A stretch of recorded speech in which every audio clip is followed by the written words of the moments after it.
They found Emily Carter's car first. A blue Honda Civic parked crookedly in front of the closed Maplewood diner, headlights still on. Inside lay her bag, her phone, and the half-empty travel mug she always used on her late shift at the hospital. But of Emily herself there was no sign. The little town of Maplewood, population 3,248, stirred with rumors.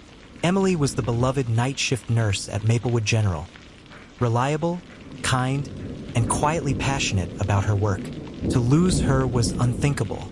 It was Detective Marcus Hale who first pressed his flashlight into those untouched seats. He looked for fingerprints but found only Emily's everywhere. Her scarf on the dash, her name badge on the passenger floor. Nothing pointed to a struggle. Felt deliberate. Someone drove her here, he murmured to Officer Ramirez, his partner.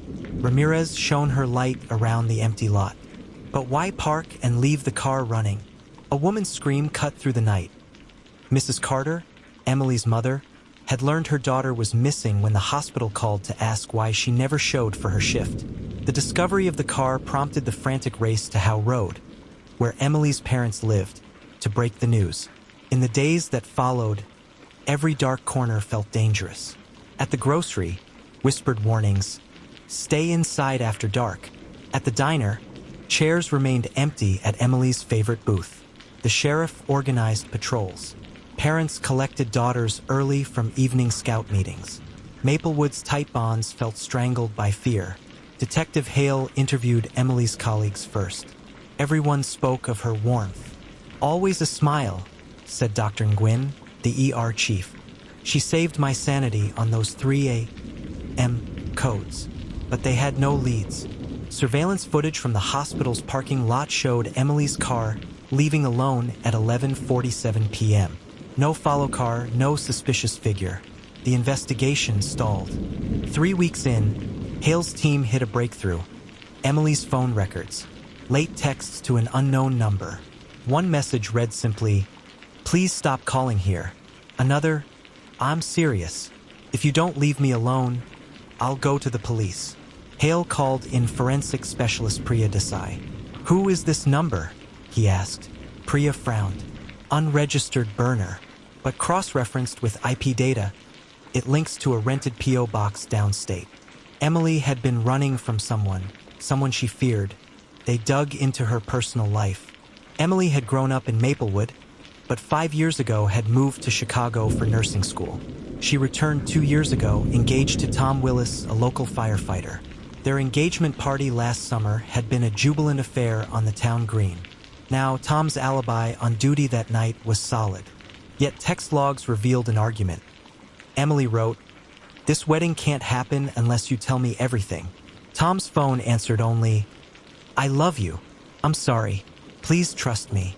Detective Hale's next interviews focused on Emily's apartment on Elm Street, where she lived with her college friend Sarah. Sarah professed ignorance, her eyes red. "Emily's been distant," she admitted. She said something was haunting her, but never said what. Hale noticed a locked study off the hallway, Sarah's door. Inside, Chloe Tanner, the landlady, found evidence. Stacks of receipts from a private investigator's office addressed to Emily Carter, and a legal pad scribbled with lawyers' contact info for a protective order. Emily had been trying to build a case. Against whom? Late one night, Hale and Ramirez returned to the Carter residence. Mrs. Carter served tea, her hands trembling. "Emily always kept her worries to herself," she said.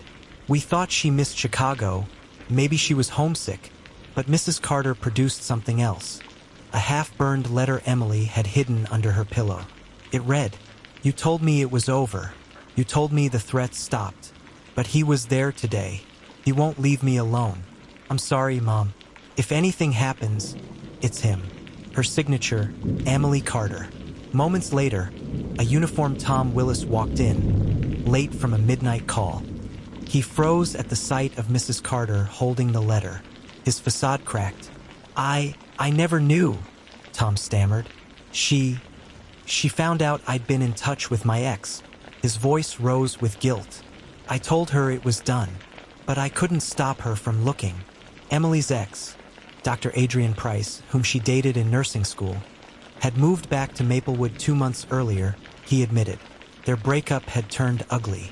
He had been seen near Emily's car on the night she vanished, according to a neighbor's security camera. An unfamiliar man tapping her window. Hale obtained the footage. The figure matched Adrian Price's build perfectly. They brought Adrian in. Under interrogation, he was calm. Too calm. "Emily and I argued," he said softly, "but I never threatened her. The day before she disappeared, she dropped off something at my clinic. A warrant on Adrian's office uncovered Emily's sweater, blood-stained, hidden in a cabinet. Adrian confessed then, tears in his eyes. I didn't mean for it to happen. We fought. She accused me of stalking her again. I swear, I panicked. He told them he'd driven her to that empty lot to talk, but when she threatened to expose him, he lunged. It was accidental. In shock, he hid her body in a nearby abandoned shed and fled. Maplewood held its breath as Adrian led detectives to the shed. Emily's body lay there, serene in death, as if still sleeping. The town wept. At her funeral, neighbors left lilies and cards. "You saved me, Emily," one read. "I wish I could have saved you." Detective Hale found himself standing at her graveside, replaying every step. How a caring nurse, who healed so many, fell victim to someone she once trusted. He placed a hand on Mrs. Carter's shoulder. "We found her," he whispered. "I'm so sorry." As the community began the slow work of healing, they remembered Emily not as a missing person, but as the compassionate heart of Maplewood. A woman who, even in death, reminded them of the fragile bonds trust creates and the hidden shadows it can sometimes mask.